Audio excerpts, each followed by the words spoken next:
Hola chicos, ¿qué tal? Bienvenidos. Ante todo, reciban un cordial saludo de la Academia César Vallejo. Mi nombre es Catherine González, soy la profesora de Geografía y en esta oportunidad vamos a desarrollar de manera conjunta el tema de recursos naturales. Bien, cuando nosotros hablamos de recursos naturales, estamos hablando de la gran disposición de elementos que nos proporciona la misma naturaleza con el fin de poder usarlos para satisfacer nuestras necesidades, ¿bien? Nuestras diversas necesidades que pueden surgir en todo caso. Recordemos que las necesidades son ilimitadas, puesto que surgen cada vez que suplimos una, surge otra, ¿no? Y bueno, van a ir también cambiando en relación al entorno donde nos estamos relacionando. Bueno, y esas necesidades van a ser suplidas justamente por los recursos, tanto de manera directa como también en un proceso de transformación, transformados en todo caso. Por eso que los recursos naturales también se consideran parte de los elementos que permiten o que se consideran materia prima para el desarrollo de la industria. ¿Bien? Entonces ahí estaría la importancia. Ahora bien, los recursos naturales sabemos muy bien que pueden dividirse en renovables y no renovables, ¿no? Renovables, aquellos que pueden recuperarse en un periodo muy corto, y los no renovables, aquellos que les va a tomar un poco más de tiempo para lograr justamente la recuperación de esos elementos. Sin embargo, eh, en ambos casos es posible la recuperación, solamente que en uno se hace de manera más lenta, mientras que en el otro se hace de manera un poco más rápida. Bien, entonces ahí estaría en todo caso la diferencia según la velocidad de recuperación de los recursos naturales. Ahora bien, eh, tomemos en cuenta también que estos recursos naturales, si bien están supliendo nuestras necesidades, así nosotros estamos haciendo un uso irracional de los recursos. Bien, lo cual ha conllevado a que estos elementos hoy en día puedan encontrarse en peligro de extinción. ¿Listo? Eh, Ahora bien, también recordemos que los recursos naturales pueden dividirse según su origen. Habíamos hablado o han escuchado ustedes en todo caso acerca de los de origen mineral, origen animal y origen vegetal, ¿sí? En el origen mineral habíamos considerado tanto a los minerales como a los hidrocarburos, mientras que en el origen animal, su mismo nombre lo dispone, está conformado por todos los elementos de la fauna, y en el origen vegetal estarían conformados por todos los elementos que conforman la vegetación.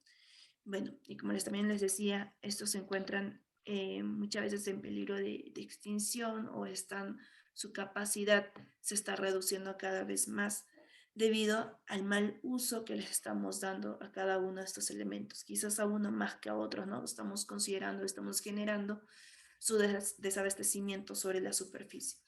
Ante ello, ¿no? Es que se habla también del desarrollo sostenible, donde se involucra pues el uso racional de los recursos. Bueno, en esta oportunidad vamos a hablar de los diferentes recursos, pero ya no desde la vista quizás de origen o desde la posición de su regeneración, sino vamos a hablar de estos recursos desde la visión de su grado de exposición que éstas presentan, ¿no? Ante el consumo inadecuado que le estamos dando a los recursos. Bien, entonces vamos por acá. Vamos a hablar de la deforestación. Pero antes de hablar de la deforestación, también es importante hablar de la presencia de arbolitos que existen o de los bosques en todo caso que existen sobre la superficie. Bien, recordemos que el territorio peruano ocupa el segundo lugar en extensión boscosa, debido a que quizás Colombia, que era quien nos antecedía antes, eh, bueno, ellos han reducido su extensión boscosa debido al incremento de la producción de café. Sabemos que este país se caracteriza, Colombia se caracteriza por su alta producción de café, y sin embargo, eh, esa demanda que han tenido ha generado que ellos vayan cada vez ampliando más sus fronteras. Bien, y pues de alguna forma podemos decir que al ampliar sus fronteras han invadido las zonas boscosas y eso ha fomentado la deforestación en este lugar, ¿no? La agricultura podríamos, en todo caso, relacionarlo de manera un poquito más amplia. Y bien, eh, eso hizo que redujeran sus áreas boscosas y pues al ser comparadas con las nuestras, simplemente nosotros desplazamos a la zona de Colombia. Bien, claro, tiene mayor extensión boscosa justamente Brasil, quien se ha comprometido en la última COP, la COP26, que se llevó a cabo en Escocia, de que iban a fomentar la siembra de árboles justamente dentro de su región. Bueno, entonces sabemos que ocupamos el segundo lugar en extensión boscosa. Esta extensión boscosa no solamente se encuentra en la selva, sino también podemos encontrarlo en cierta parte de la zona andina y en la zona costera. Que claro, la predominancia va a ser siempre en la zona amazónica, ¿no?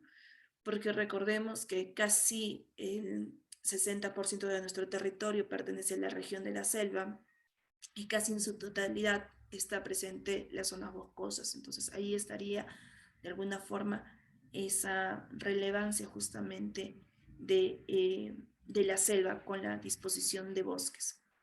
Bueno, en el Perú se han ido desarrollando diversas actividades. Una de las zonas que es bastante afectada, en todo caso, podríamos citar la zona de Madre de Dios. Es uno de los espacios que año tras año sufre pérdidas boscosas.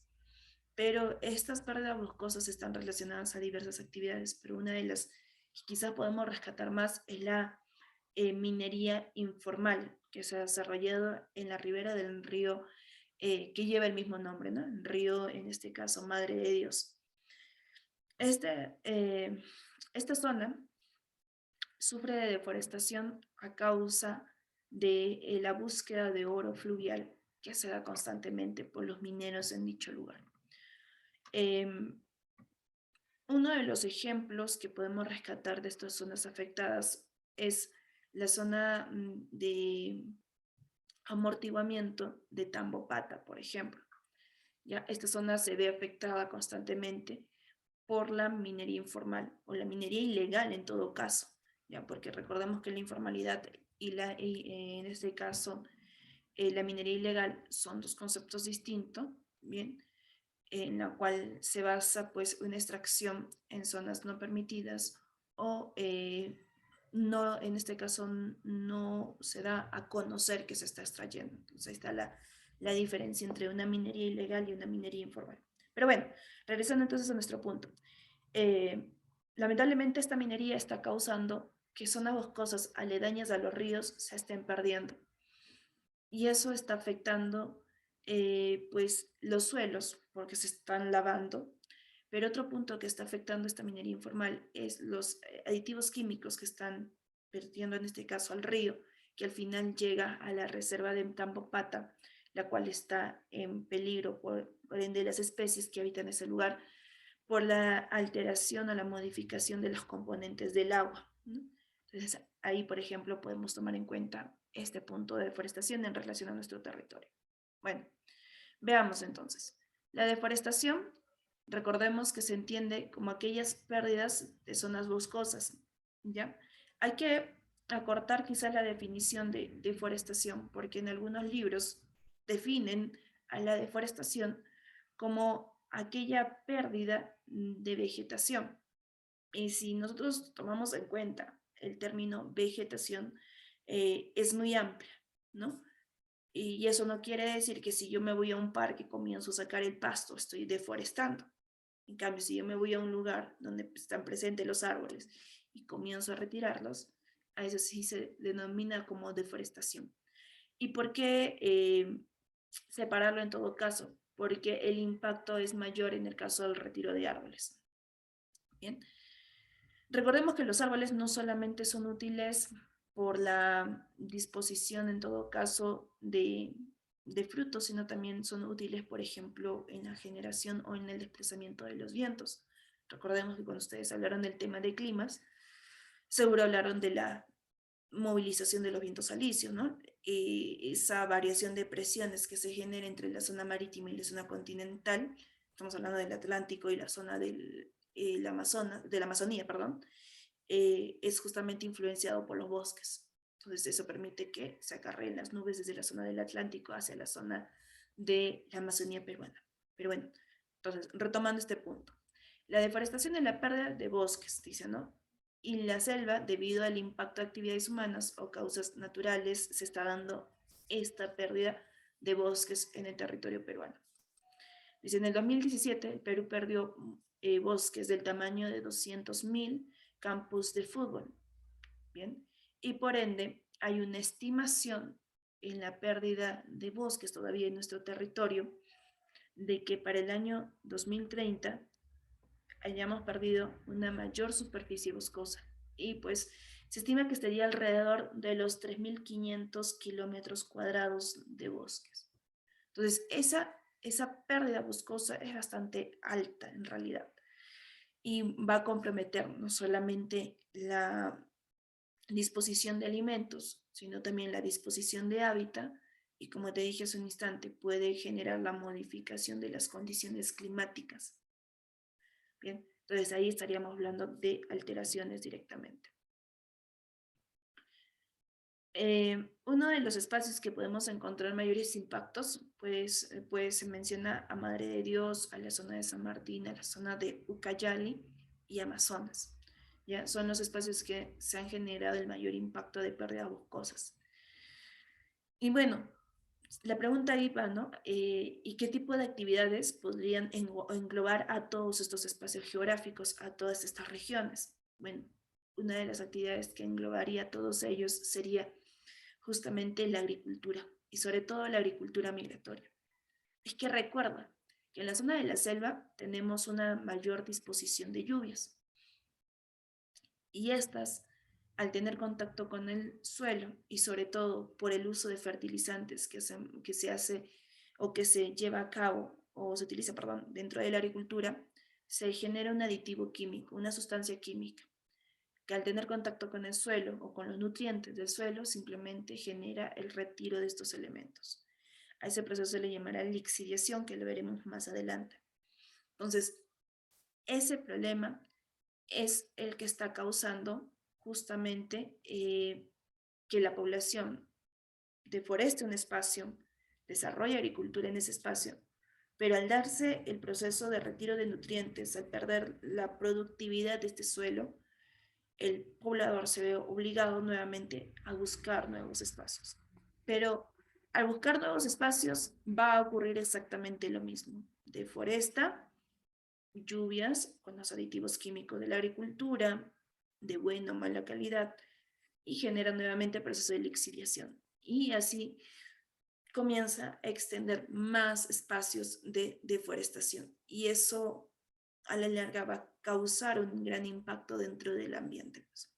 Entonces dice, el daño es provocado por el avance descontrolado de las actividades agropecuarias. Y acá podemos rescatar lo que quizás habíamos mencionado en clases anteriores en el tema de calentamiento, ¿no?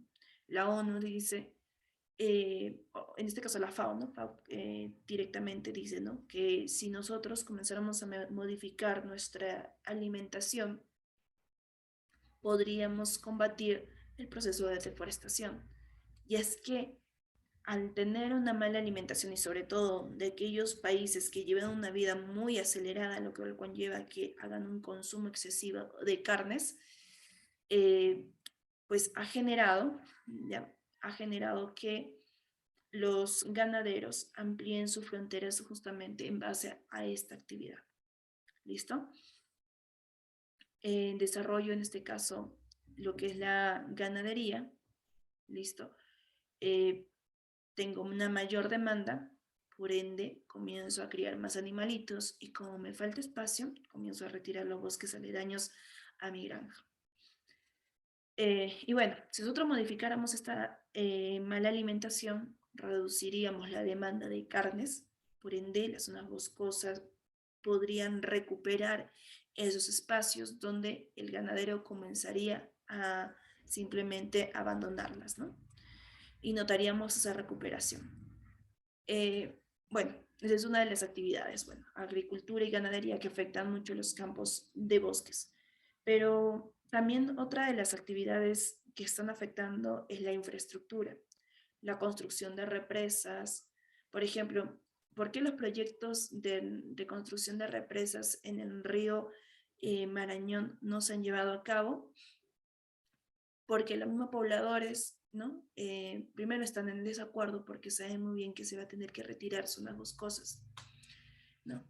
Y no se ha generado un buen estudio de impacto ambiental de este proyecto. Entonces los pobladores no quieren que se lleve a cabo y por eso también se está deteniendo el desarrollo de dicho proyecto, también ya en base a otros aspectos ya también políticos que conlleva la detención o el avance de este proyecto, ¿no? Entonces no se dan las garantías necesarias. Y ese tipo de construcciones necesariamente necesitamos retirar espacios boscosos y seguiríamos afectando o generando la deforestación. Por eso las infraestructuras generan ese tipo de impacto. También las infraestructuras viales, las carreteras, también van a modificar, por ejemplo, ¿no? Entre la interoceánica, pasa por la zona de la selva. Entonces, en esa trayectoria se ha tenido que retirar zonas boscosas. La minería aurífera, como en el caso de Madre de Dios, que es una de las zonas más afectadas. Podríamos también citar a la zona de Puno, ¿no? La zona de Puno, la selva de Puno, también zonas afectadas por la minería aurífera. Eso genera entonces pérdidas boscosas, sobre todo de zonas aledañas a los ríos. Entonces vemos cómo la deforestación está generando impactos dentro de nuestra sociedad de alguna manera. Y pues en la gráfica se les muestra a ustedes justamente diferentes coloraciones, ¿ya? Que va desde bajo a muy alto el nivel de deforestación que se ha causado en el espacio geográfico del territorio peruano. Bien, y bueno, también se pueden notar las coloraciones verdosas, ¿ya? En las cuales se está estableciendo las zonas de áreas naturales protegidas. Y si te das cuenta, en la zona de San Martín, bien, estamos teniendo zonas que rodean zonas de deforestación a las áreas naturales protegidas. Y eso puede ser malo, sí, porque a la larga los efectos causados en esta zona aledaña a la área natural protegida puede conllevar que impacte a esta área de conservación. Entonces, nuestro deber es recuperar todas estas zonas que hemos afectado. Bien, nuestro deber es recuperarla para que, bueno, nuestras áreas naturales protegidas que tratan de conservar algún legado natural, bien, no se vean modificados en todo caso. ¿Qué consecuencias podemos tener de la deforestación? Ya, acá lo que tienen ustedes es un cuadro estadístico del 2001 al 2017 acerca de la deforestación que se ha ido generando en los departamentos. Bien, entonces, como consecuencia, ¿qué podemos tener? Al retirar un arbolito, no solamente estamos retirando, como te dije hace un instante, la producción de un alimento, tal vez, o la generación de nubes, la generación de humedad del ambiente, o un termorregulador en todo caso, sino que al retirar un arbolito, estamos retirando muchas veces también el hábitat o la dependencia de una comunidad. Por eso decimos, ¿no?, que la deforestación puede conllevar a la destrucción o la alteración de un ecosistema, porque lo estamos modificando. También con la llamada deforestación estamos conllevando o estamos generando en todo caso la pérdida de la biodiversidad, porque las especies que dependían de los frutos que generaba ese árbol ahora ya no tienen sus alimentos. Entonces van reduciéndose cada vez más. Mayor emisión de dióxido de carbono. Es que los arbolitos, su principal función es la recepción del dióxido de carbono. Lo transforman y nos generan oxígeno. Es uno de los puntos que podemos tomar en consideración. Pero también los arbolitos se encargan de captar el dióxido de carbono y fijarlo en el suelo. Entonces ahí vemos que si no están los arbolitos, simplemente ese dióxido de carbono que fue fijado en algún momento en el suelo, simplemente comienza a escapar. Alteración del ciclo hidrológico. Por ejemplo, dijimos hace un instante cuál era la importancia de nuestros bosques en la zona oriental, ¿no? Y era en la generación de nubes para las precipitaciones Y bueno, al no tener arbolitos, primero reducimos la capacidad de precipitaciones. Y segundo punto, es que los arbolitos cumplen la función de ser un mediador, por así decirlo, de llevar las aguas que comienzan a discurrir de manera superficial hacia la zona de la napa freática, recargando en todo caso la napa freática. Entonces ahí vemos la alteración del ciclo hidrológico. Ya no habría el proceso de filtración de agua. Bien, y no recargaríamos la napa freática. Por ende, las plantitas tampoco podrían sobrevivir porque sabemos que la humedad presente dentro de la napa freática permite la existencia de muchas plantitas. Y bueno, al no tener arbolitos, estamos dejando una superficie expuesta a los diferentes agentes, como agente de la agente pluvial, los ríos fluviales en este caso, los vientos eólicos. Estamos dejando expuestos los suelos, los cuales vendrán estos agentes y comenzarán a retirar todos los elementos expuestos. Comienza a retirarlo. Entonces ahí vemos el proceso de erosión de los suelos. Bien, bueno,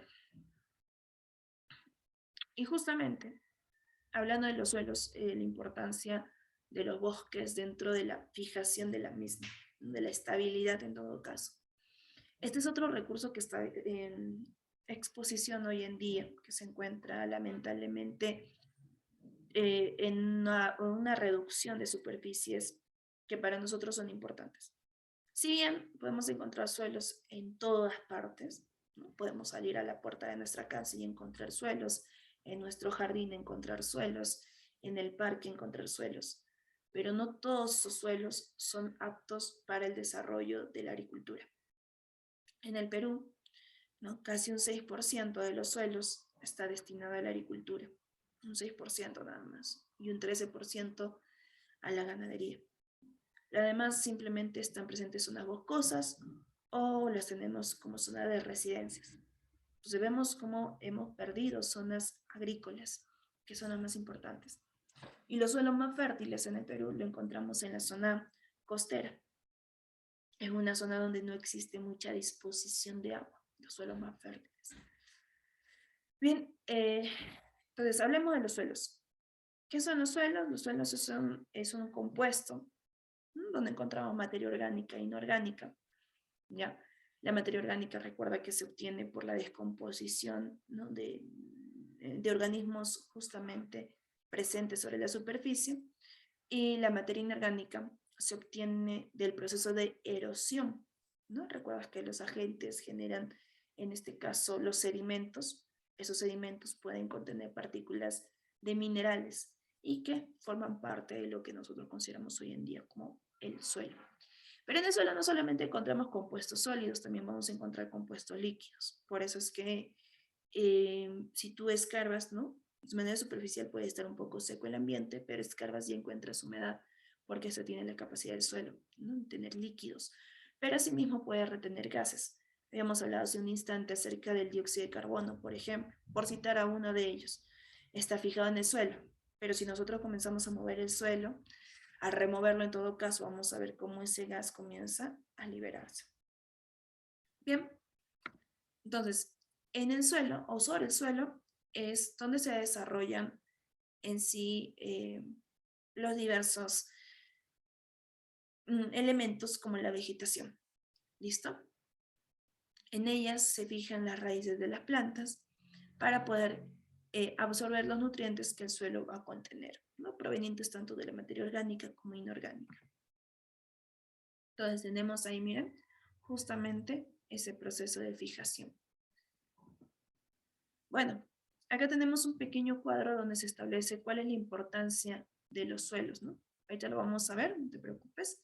Pero, ¿qué usos le damos principalmente al suelo? Al suelo le damos el uso de ser donde se desarrolla la vegetación.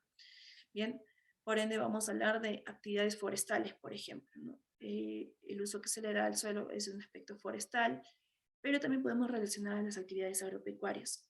En este caso, la actividad agrícola es la que va a utilizar los nutrientes que proporciona el suelo, y la actividad pecuaria es la que va a proporcionar en todo caso, o le va a proporcionar en todo caso, la fijación y los alimentos para los animalitos, ¿no?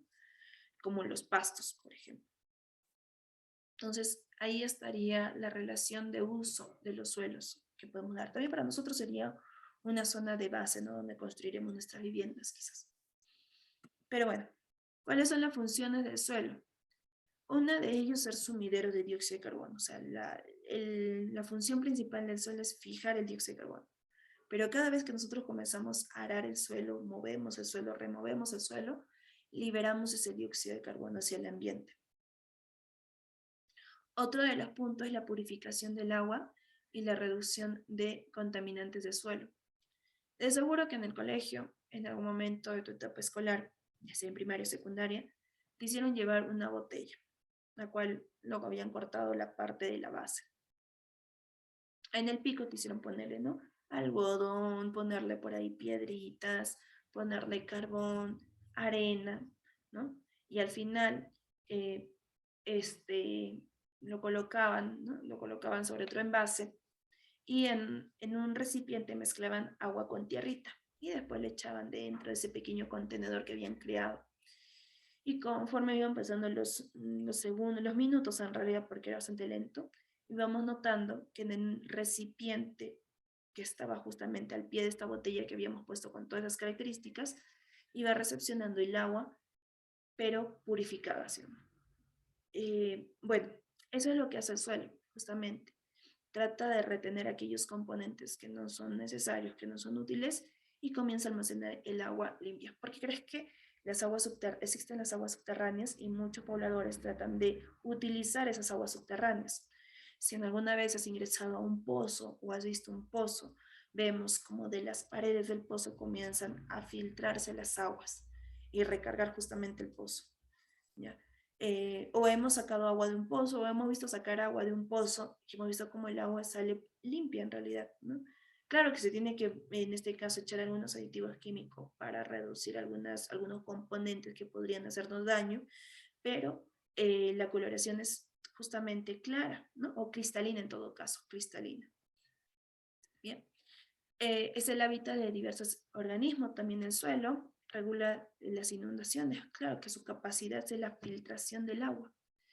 Entonces, puede evitar que se generen deslizamientos, ¿ya? Base para la infraestructura humana, suministro de materiales de construcción, herencia cultural, ¿bien? Y suministro de alimentos, fibras y combustibles, ¿ya? Porque recuerda que en los suelos la materia orgánica va a ser enterrada por los suelos. Esa materia orgánica puede descomponerse y crear hidrocarburos, por ejemplo, como el gas, como en el caso del petróleo, y asimismo también como el carbón. Vemos ahí las diferentes funciones que puede generar justamente los suelos. Bien. Entonces, ahora vamos a hablar de los problemas que aquejan nuestros suelos. Por ejemplo, uno de los problemas que podemos tomar en consideración nosotros es el proceso de la degradación de las tierras en zonas áridas, semiáridas y subhúmedas, secas, que son resultantes de factores tales como las variaciones climáticas y actividades humanas. Bien, en este espacio es como podemos relacionarlo como la pérdida de humedad que conlleva justamente a dichas alteraciones. Bueno, en el Perú estamos perdiendo cada vez más superficies eh, de suelos productivos por infraestructuras, por el mal uso también, ¿no? Por ejemplo, Lima, si hablamos de las zonas aledañas al río Rima, estamos hablando de una zona de valle que podríamos haberlo aprovechado para el desarrollo de la agricultura. Sin embargo, vemos infraestructura vial, viviendas en toda la zona aledaña al río Rima. Entonces, ahí estamos viendo un mal uso justamente de los suelos. Dice, el Perú, ya, en el Perú en todo caso, las tierras secas ocupan alrededor de un 40% de la superficie del país, ocupando el tercer lugar en Sudamérica en cuanto a su extensión, luego de Argentina y de Brasil. ¿Ven? Entonces estamos perdiendo cada vez más disposición de suelos fértiles, ya que las tierras secas están correspondiendo a un 40% de nuestra disposición de suelos. Dice, se identifican áreas secas en desiertos, áreas desertificadas, áreas en proceso de desertificación, estimando que en dichas tierras habita algo más del 80% de la población de nuestro territorio. Entonces acá tenemos justamente un cuadro de suelos que están siendo dañadas justamente por las diversas actividades que el hombre está desarrollando, ¿no? Dice, en el 2005 se creó la Comisión Nacional de la Lucha contra la Desertificación y la Sequía, el CONALDES, compuesta por representantes del sector público, privado y de la sociedad civil. ¿Ya? Entonces, lo que busca dicha sociedad en la actualidad es poder controlar este proceso de desertificación que presentan nuestros suelos, ¿ya? Que la pérdida, entonces, de productividad o la pérdida de productividad a la larga que vamos a tener de los suelos. Y asimismo dice, ¿no? La lucha también está dada en contra del proceso de sequía, que es la falta de disposición de aguas que se están manifestando. Ahora, la desertificación, si bien es un problema que tiene muchas raíces o que tiene muchos enfoques, uno de los enfoques que podemos considerar en todo caso va a ser la salinización. Es que la salinización involucra en la cual nosotros estamos disponiendo de mucha agua para el riego del suelo. Este proceso de salinización puede estar involucrado el hombre, nosotros generando un sobreriego, o puede estar relacionado directamente con aspectos naturales. Bien, pero en todo caso, ¿qué es la salinización? Es cuando los sales y minerales, bien, comienzan a presentarse en mayores cantidades dentro de la composición natural del suelo. Bien, y al tener mayor concentración de sales, puede generar que la productividad del suelo o la vegetación del suelo comience a verse dañada. Podemos ver en todo caso lo que es el proceso de que las plantitas no comienzan a germinar. Colocas la semilla en el suelo, por el exceso de sales no germina, ¿bien? O simplemente las plantitas no se desarrollan de manera adecuada. Entonces a eso llamamos otro proceso de salinización y por ende una desertificación del suelo.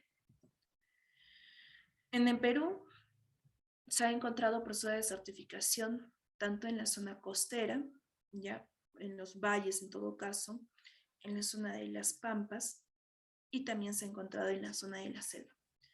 Claro que en la zona costera y en la zona de la selva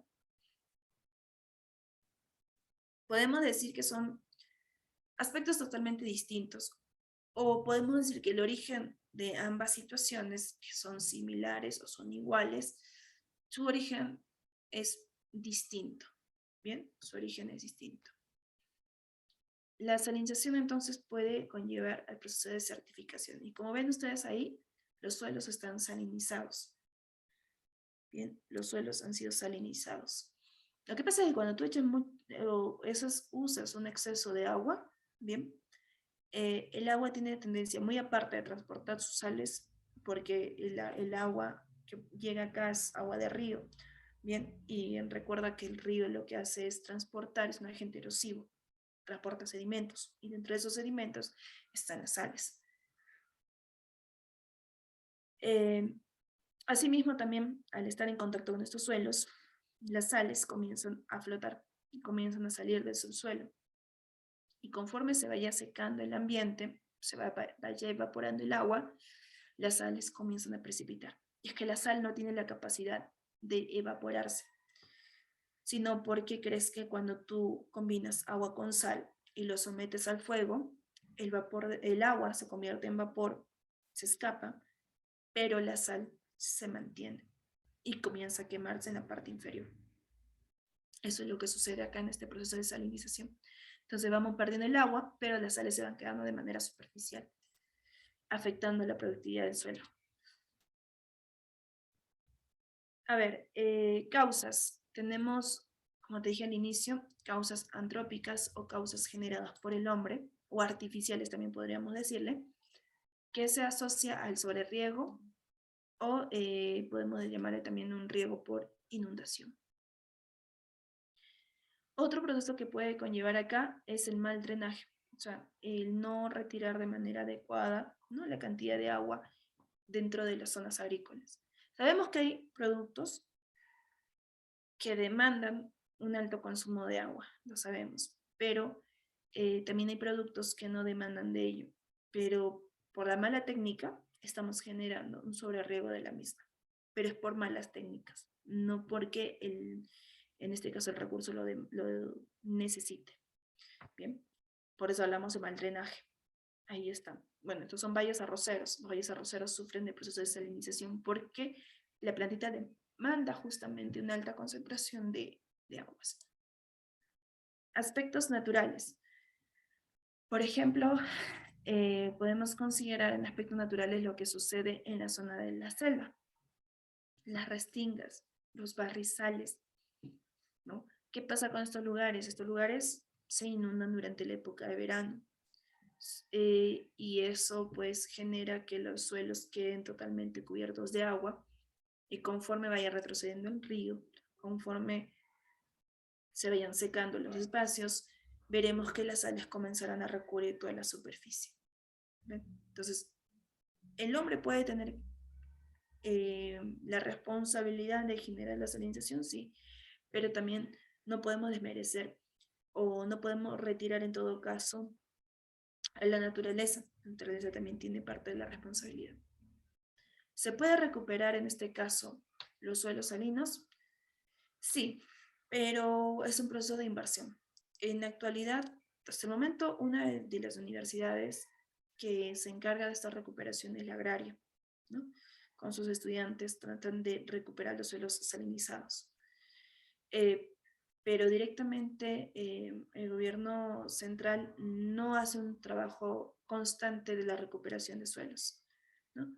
Quizás en la actualidad ya están como que enfocándose en este proceso de reducción, de evitar en realidad la salinización, que ese sería el trabajo más adecuado, evitar con técnicas, en todo caso, ¿no? Pero de aquellos suelos salinizados, directamente la Universidad Agraria es la que más ha contribuido en el proceso de recuperación. Bueno, otro proceso que también conlleva a la desertificación, podemos hablar del proceso de la lixiviación. El proceso de lixiviación, como te dije hace un instante, es cuando se da el retiro de nutrientes de los suelos. Bien, esto está favorecido por la deforestación, por las lluvias intensas y por la inclinación de la pendiente. ¿Ya? Está contribuido por ello. La lixiviación, por ejemplo, es común en zonas donde predominan los suelos húmedos, o sea, estamos hablando o de climas húmedos en todo caso. Estamos hablando de la zona de la selva. ¿Ya? Y en este espacio se está conllevando también el proceso del clima, ¿bien? Y de la tala. Entonces favorece todos estos procesos a que se produzca con mayor facilidad el proceso de lixiviación. Asimismo, recuerda, como te había dicho hace un instante, el hombre utiliza algunos aditivos químicos. Y estos aditivos químicos, al tener contacto con el agua de la lluvia, generan el retiro de los nutrientes. Bien, entonces generando, en este caso, la pérdida de productividad de los suelos. Ahí está.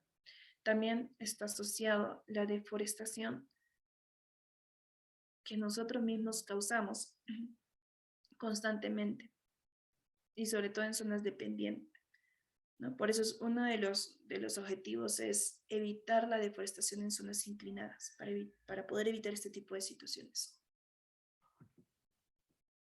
Y un aspecto natural, bien, los suelos húmedos que están expuestos, en este caso, a las lluvias, también pueden generar un proceso de lixiviación quizás de una forma un poquito más lenta, pero se está dando. Ahora, los árboles tratan siempre, o su objetivo principalmente de los árboles es evitar que este proceso de lixiviación se siga, en todo caso, desarrollando con la misma velocidad, ¿ya? Sino que sea un proceso un poquito más lento. O sea, la lixiviación está presente en la selva, sí, constantemente, pero la presencia de árboles hace que este proceso sea más lento. Sin embargo, estamos deforestando las zonas boscosas en la selva, estamos, en todo caso, usando aditivos químicos, fertilizantes, que acelera el proceso de lixiviación y es más notorio para nosotros hoy en día. Entonces, de manera general, en el Perú se está llevando a cabo la desertificación en las tres regiones por diferentes orígenes. Bien, en la costa estamos perdiendo nuestros suelos.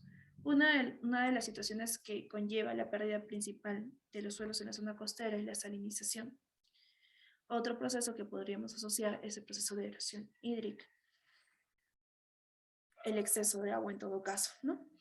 Eh, Hablamos también de los vientos, o sea, la erosión eólica, ¿bien? Y los aditivos químicos que estamos usando en los suelos, que conlleva también a la contaminación de la misma, ¿bien? Entonces, los suelos agrícolas están teniendo cada vez menor productividad debido a las malas técnicas de riego que se ha conllevado en estos lugares. En la zona andina, los problemas podríamos considerar la erosión hídrica, y esto fue pregunta de examen de admisión, ¿no? ¿Qué tipo de consecuencias podríamos tener por la pendiente de la superficie o qué tipo de problemas en los suelos se puede conllevar, ¿no? Una de ellas es la erosión hídrica. ¿Por qué? Pendiente, muy pronunciada en la zona andina. Recuerda que el factor principal que influye tanto en la geomorfología como también en el clima de la zona andina es